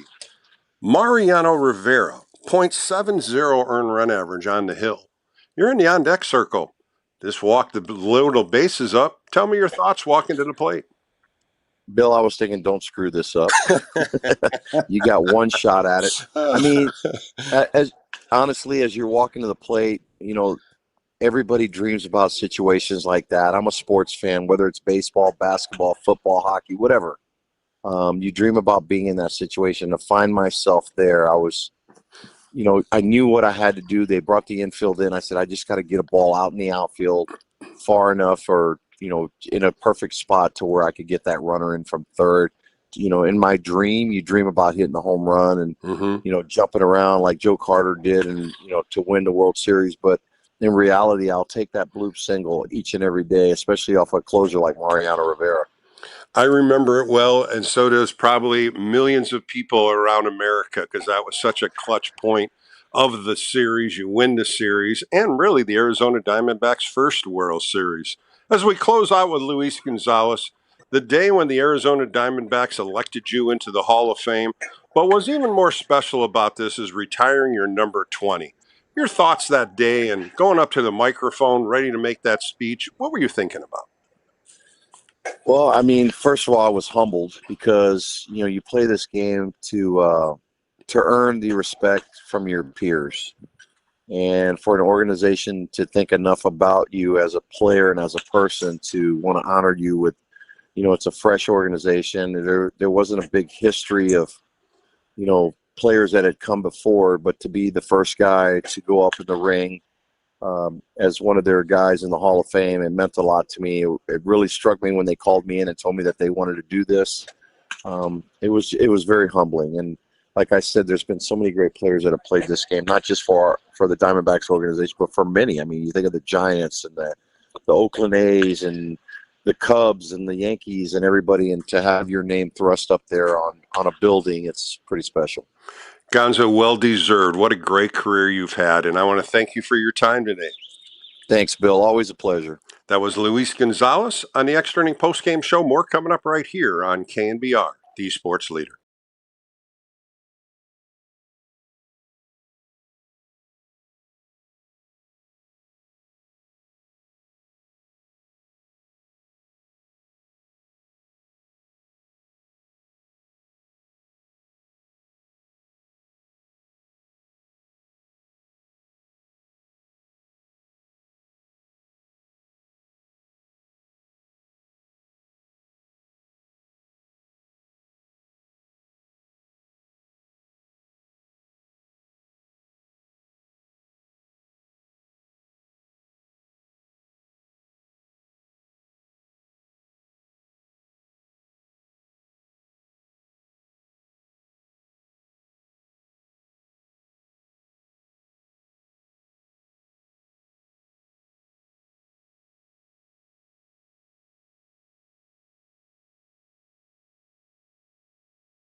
You're listening to the former Giants righty. It's KNBR Extra Innings with Bill Laskey. Sponsored by Lenardi's Markets of the Bay Area. Quite simply, the best. Heard on your Apple HomePod by saying play KNBR.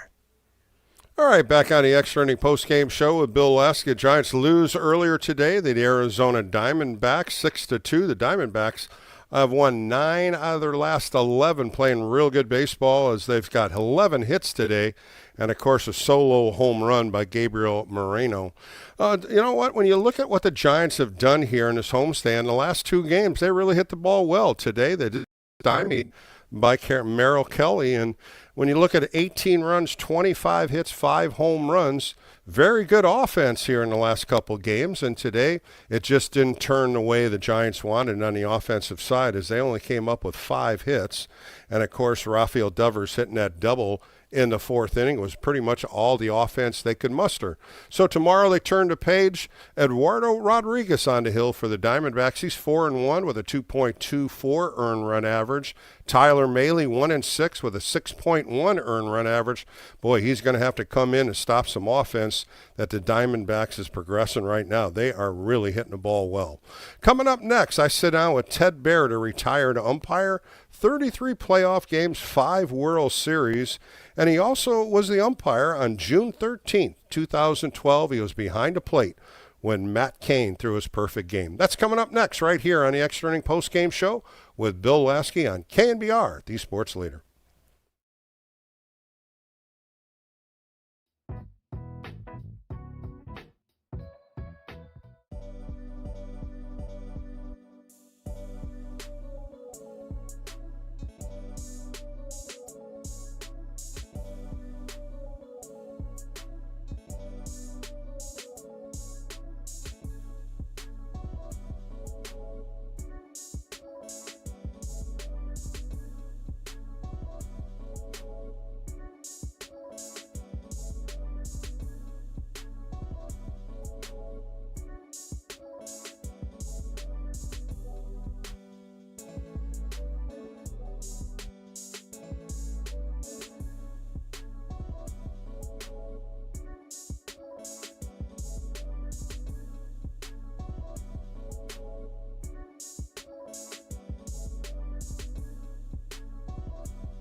This is KNBR Extra Innings with former Giants right-hander Bill Laskey. Sponsored by Lenardi's Markets of the Bay Area. Quite simply, the best. Hear him on your Apple HomePod by saying play KNBR. Play KNBR. Welcome back to the Extra Inning Post-Game Show with Bill Laskey. My guest was a Major League Baseball umpire. Besides umpiring in 3,400 regular games, he umpired in 5 World Series, 10 league championships, 12 divisionals, and 6 wild cards. Let's welcome in Ted Baer today. Ted, how are you? I'm doing great, Bill. Thank you. Always good to be with you. Yeah, it's a pleasure talking to you. And I didn't throw in the World Baseball Classic. You umpired those 3 different times. And we always talk about the pitchers and the players being ready to play in these World Baseball Classics. What did you do to prepare? Because you had no time to work in spring training games that much, and all of a sudden you're thrown into a World Baseball Classic. Yeah, Bill, that was really a challenge for us as umpires. Spring training is always the time for us to kind of knock the rust off and get ready. There was no time for that during the WBC years. I remember, I think it was 2013, right there in the championship game between the Dominican and Puerto Rico. And, they're playing, obviously, their hearts out, trying to win for their country. And for me, it was kind of a spring training game. I'm trying to get ready. So, the problem is there's really no way for us to practice getting back there and calling a major league curveball and a major league fastball. You can try to get into a machine and get behind a catcher, but it's just not the same. And so it's a challenge. The WBC is definitely a challenge for the umpires. It is, and also players too. When you look at it, what they're preparing just in winter conditioning and the little time they have in spring. But what did you do? Did you guys practice doing something different? Did you guys work together in signs where you could help each other a little bit more? No, actually, we just kind of went out there and did it. During the I remember. I think it was one of my World Series that I worked, and I had a divisional playoff that I didn't work the plate. I think I had game 4 and we got a sweep. And going into the World Series, now it had been almost a month since I'd called a pitch, and we were able to go down. Living in Arizona, I went down to the Arizona Fall League, got down in the bullpen and took a look at some pitches. But a lot of it, after a while, it's such an acquired skill that it shouldn't take you too long to get right back in it. It's tough to be perfect, and that's the standard. But as far as the, on the bases, working together as a crew, all those things, you catch up pretty quickly with that. It's the balls and strikes are the ones that you really have to need some repetitions to prepare for. Well, Ted, you grew up in New York, but you also grew up out here in Northern California in Mountain View. Ended up playing some basketball and football in high school. Ended up going to Cal State Hayward, getting your degree in kinesiology. Was there any baseball in your life, or was it mostly just football and basketball because of your size? Yeah, football was my main goal, but baseball was something that I loved. And so I did play at Los Altos High School. I played baseball there, and after my senior year, I played some summer ball. I played in a semi-pro league down there in San Jose. I played for the East Bay Giants, which on the weekends. And so even though football was my sport, I did a little bit of boxing too. But baseball was the sport that, I really loved the romance about it. I love the, just the pace of the game. I love talking baseball. And when I was at Cal State Hayward, my brother and I would jump on the BART train and we'd head up to the A's, to the Coliseum. We'd go over to Candlestick and watch games there and freeze at night. But yeah, I loved it. So I loved playing football, but I loved watching baseball and being a part of it was great. And so when I was at Hayward, my dad told me to get a job, and he was tired of paying for my gas. My parents' city when I was going to Hayward, and my girlfriend, who's my wife now, was living in Mountain View, so I was burning gas going back and forth over the Dumbarton Bridge. So he said, you better get a job. And I saw my friends working at fast food restaurants and other places, and I said, you know what? I had done a little bit of umpiring. I wonder if I could make money doing that. And I went up to El Cerrito to a local association there and started doing high school ball. And there was a couple guys who were in the minor leagues at the time. They encouraged me to go to umpire school. So that's how that kind of all got started. Ted Baer joined me on the Extra Inning post-game show. You ended up going to Joe Brinkman's umpire school in 1989. Something new, something achieving that you wanted to try. What did they teach you there? I've always wanted to ask that. You always hear different schools of umpires. What were some of the things they dwelled on?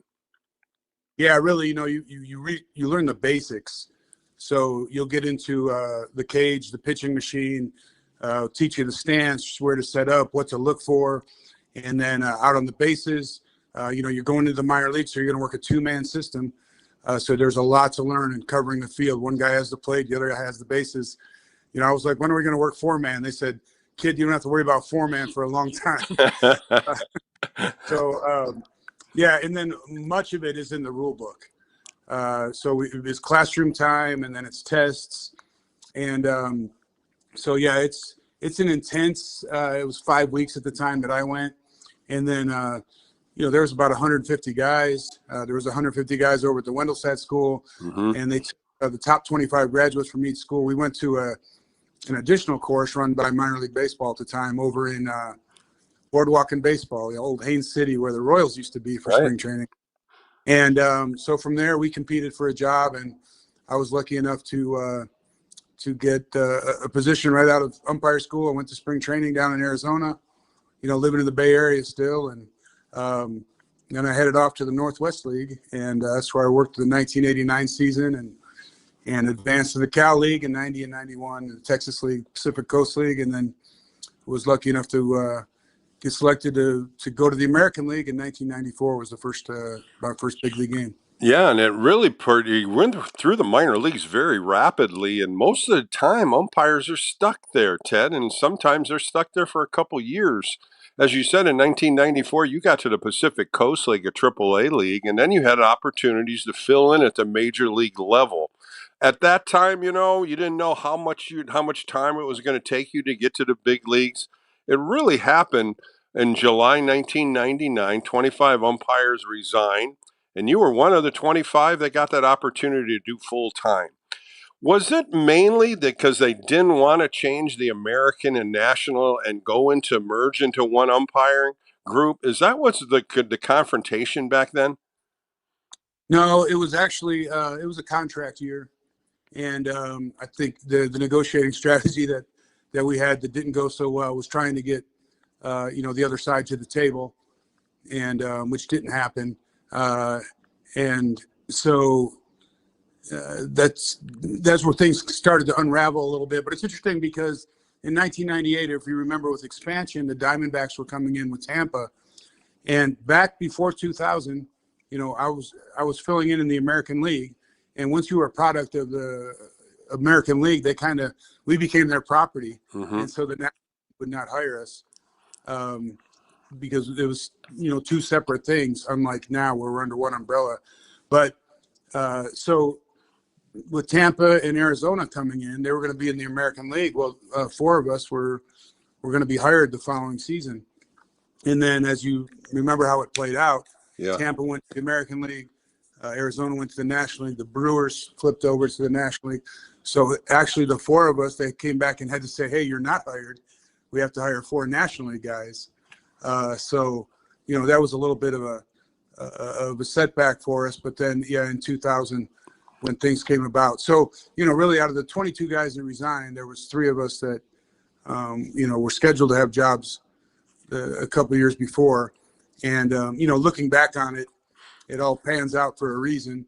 But, those were stressful times. And but we were I was fortunate at that point to be full time as a major league umpire and going both to the American League and National League cities, which was great because I worked the first game there in San Francisco at the new stadium. That was a lot of fun with Ed Montague behind the plate at San Mateo and me at second base, and we had all the my family was there, and it was a great experience. I had been umpiring in Oakland, so this was the first time in San Francisco, and I remember that game like it was yesterday. It was Kevin Elster hit 3 home runs. He did. I think he only hit like 7 all year, and then later that year I got to work my first playoff game at the stadium against the Mets there in San Francisco, and then of course working the All-Star game there in 2007, the 2014 World Series, other NLCS games with the Cardinals and the Phillies, and Yeah, just it's a special place for us.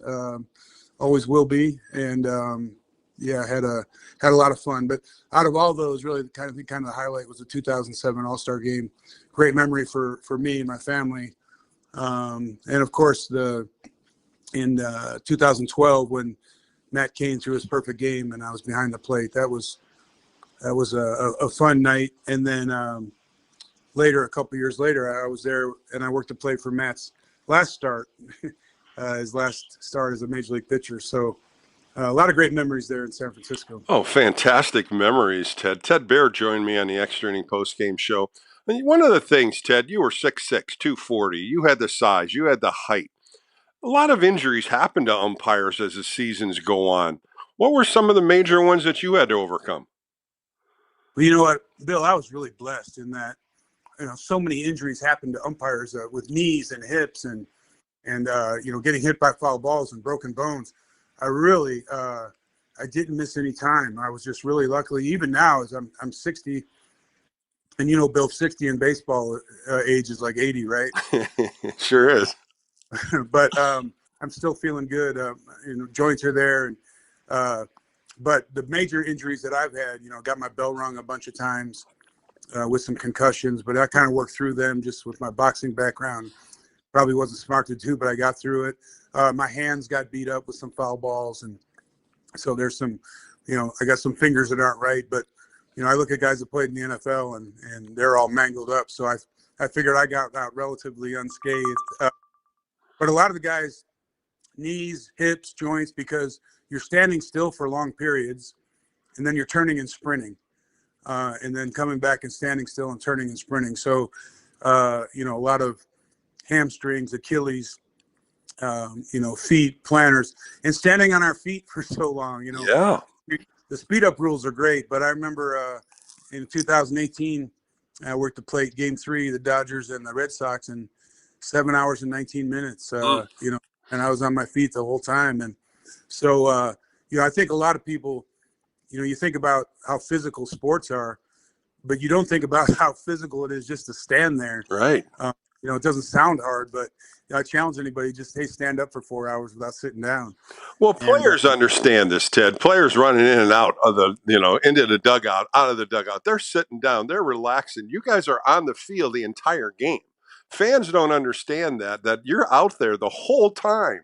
Sometimes you get a water break. Not many times you get to go to the bathroom. So they just don't realize what you're going through. And this is night after night.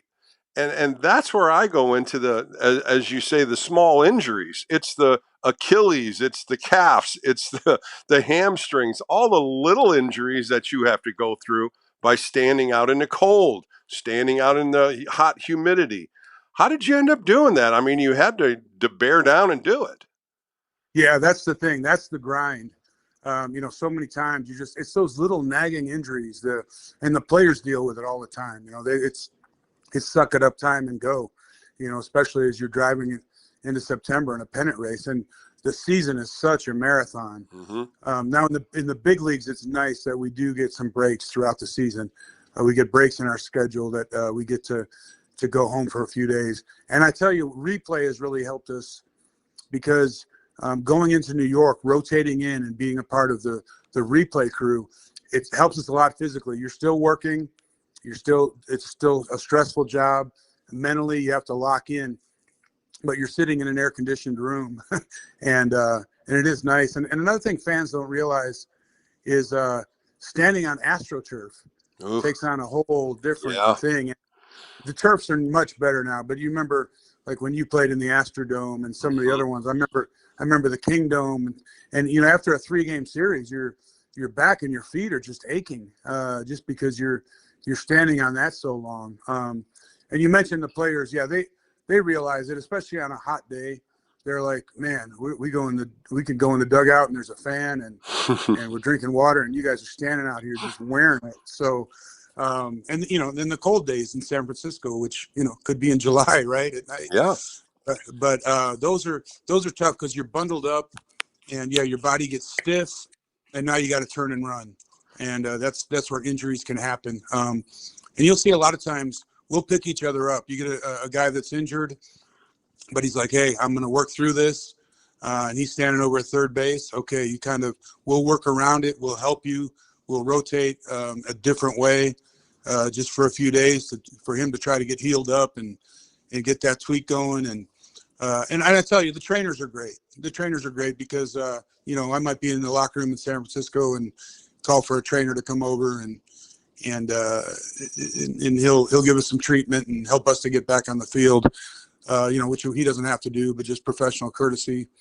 And, a lot of times too, it's the colds flying up in the air, these high altitudes, switching cities, going from Denver to Kansas City where it's hot, back over to Seattle where it's cool, and your sinuses and things like that clog up. So the team doctors will get us some medication if we need it to try to alleviate that. And it is a grind to get through a major league season for everybody involved. For the bat boys, for everybody, but for the umpires especially, and mentally. You've got to be mentally strong and mentally tough, especially with social media now. Man, I mean, it just doesn't affect you. It affects everyone, doesn't it? They just come at you in every which way. But Ted Barrett joining me for a few more minutes on the Extra Inning post-game show. You mentioned replay. Of course, replay has come into it. The ABS is coming into it.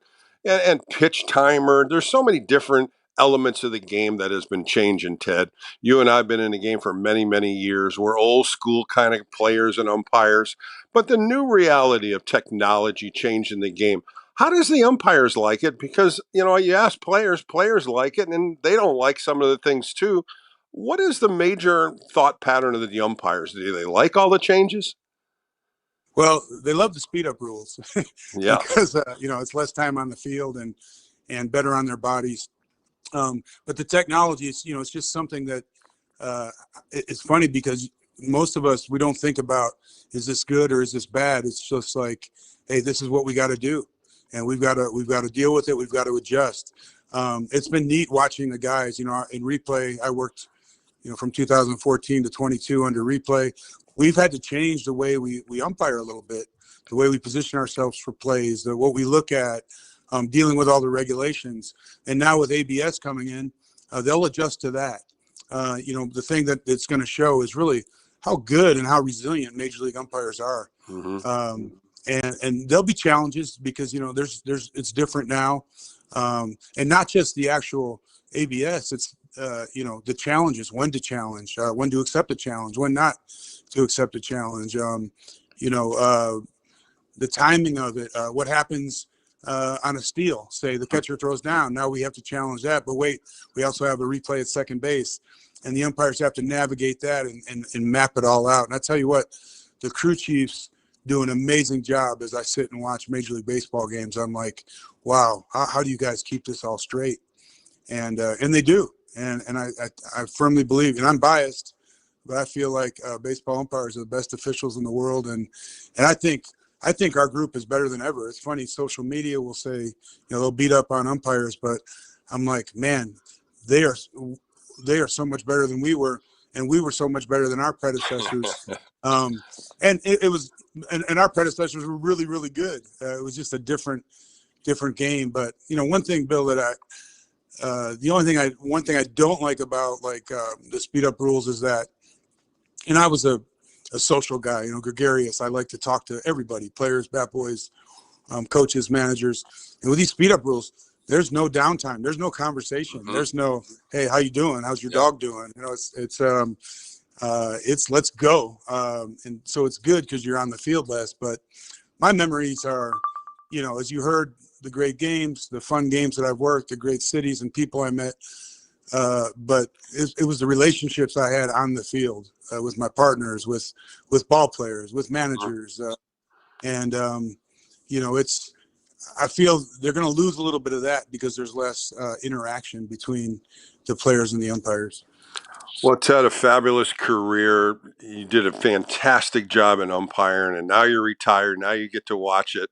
And you don't have to get in all those confrontations with all the managers. So that has to be fun also. But in the long run, it was a good, long career for you. And today, it was great catching up with you, my friend. And I thank you for your time.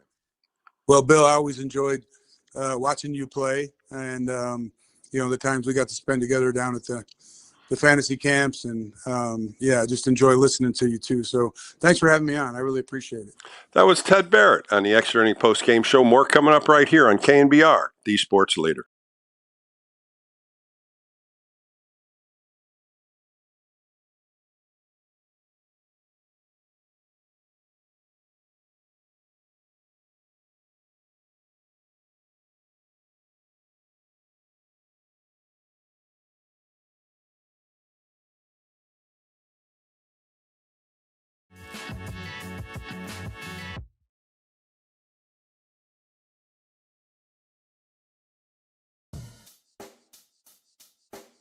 Check the mic and make sure it sound right, boys.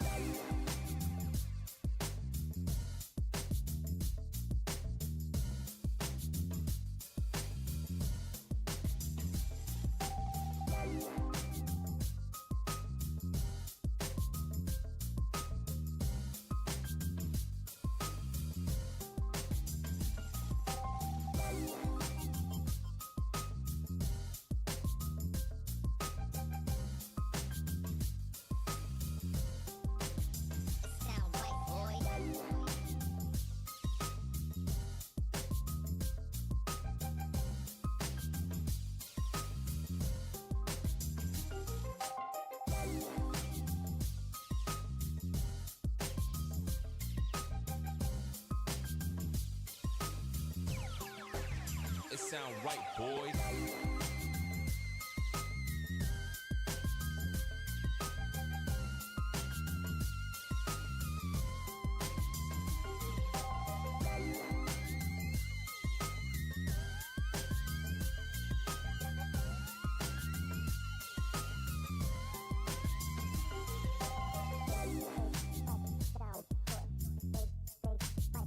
It sound right, boys.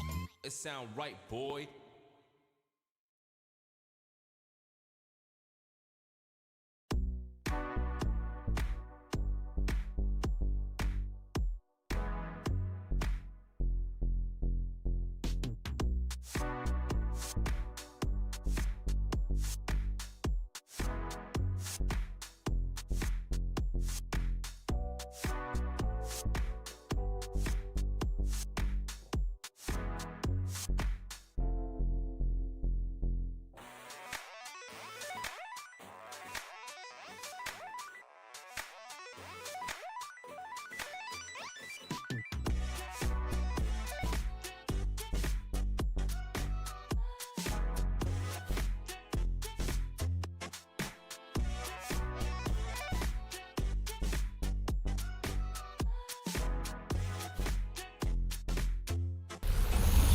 KNBR Extra Innings with Bill Laskey keeps the postgame rolling live right here. Sponsored by Lenardi's Markets of the Bay Area. Quite simply, the best. On KNBR 104.5 FM and 680 AM. The sports leader.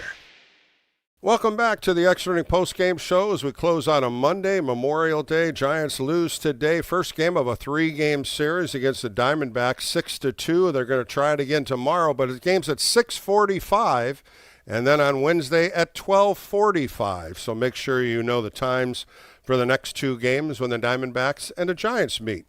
This coming weekend, they'll be in Colorado on Friday, Saturday, and Sunday. I'll be manning the mic right here on Sports Phone KNBR on Friday.